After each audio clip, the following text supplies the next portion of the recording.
নমস্কার বন্ধুরা, শম্পা ভিলেজ লাইফে সবাইকে স্বাগত জানিয়ে আজকের আবার দুটো রেসিপি শুরু করছি। রেসিপিটা হলো ওলের ডাঁটা আর চিংড়ি মাছ, আর তার সঙ্গে থাকছে ডিম পোচের তেল ঝাল। তা শুরু করা যাক, আপনারা সবাই দেখতে থাকুন। আমি গ্যাসটা তো ধরিয়ে নিয়েছি আর কড়াটাও গরম হয়ে গেছে। এবার তেল দিয়ে দেবো। তেলটা তো আমার গরম হয়ে গিয়েছে। এবার ডিম পোচগুলো এক এক করেই আমি সবগুলোই ভেজে নেব। ডিমগুলো সব পোচ করা হয়ে গেছে আমার, এবার তুলে নেব। এই ডিম ভাজার তেলেই আর একটু তেল দিয়ে দেবো।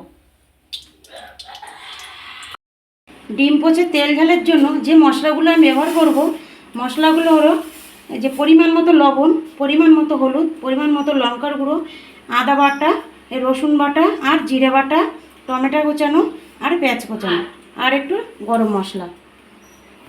শুরু করা যাক। পেঁয়াজ কুচি দিয়ে দেবো।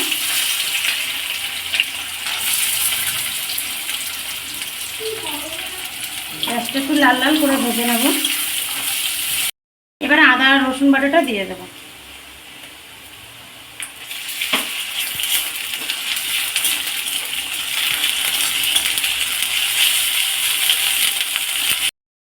এবার টমেটোটা দিয়ে দেবো। এবার একটু ভালো করে কষে নেব। জিরে বাটাটা দিয়ে দেবো।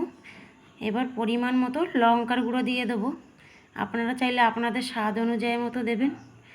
এবার পরিমাণ মতো হলুদ, পরিমাণ মতো লবণ দিয়ে এবার একটু ভালোভাবে মশলাটা আমি একটু কষিয়ে নেব। যত সময় তেল না ছাড়বে তত সময় কষতে থাকবো। মশলাটা তো আমার কষানো হয়ে গেছে। এবার পরিমাণ মতো জল দিয়ে দেবো।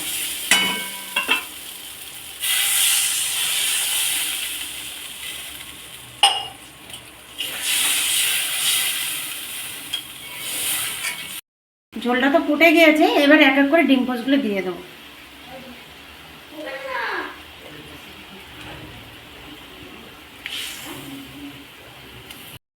পরিমাণ মতো গরম মশলা দিয়ে আমি এবার নামিয়ে নেব।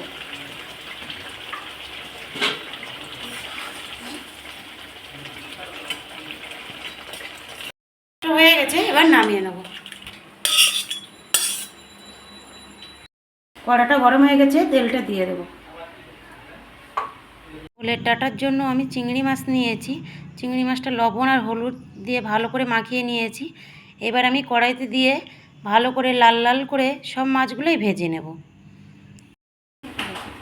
কড়াটা তো গরম হয়ে গেছে, এবার তেল দিয়ে দেবো। ওলের ডাঁটা ফোড়নের জন্য আমি শুকনো লঙ্কা ব্যবহার করব। তো এবার আমি কড়াইতে শুকনো লঙ্কা দিয়ে দিলাম। এবার লঙ্কাটা আমি লাল লাল করে ভেজে নেব। এবার পাঁচ ফোড়ন, এবার পেঁয়াজ দিয়ে দেবো।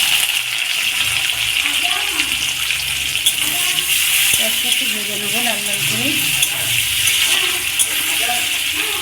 পেঁয়াজটা তো আমি লাল লাল করে ভালো করে ভেজে নিয়েছি। এবার পরিমাণ মতো হলুদ দিয়ে দেবো, পরিমাণ মতো লবণ দিয়ে দেবো, দিয়ে আমি একটু ভালো করে নাড়তে থাকবো। ওলের ডাঁটাটা আমি আগের থেকে সিদ্ধ করে রেখেছিলাম, এবার দিয়ে দেবো।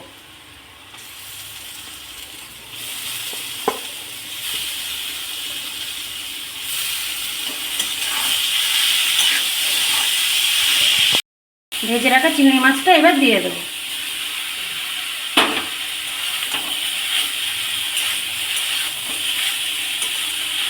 ওলের ডাঁটা আর চিংড়ি মাছটা আমার পুরো রেডি হয়ে গেছে। এবার নামিয়ে নেব।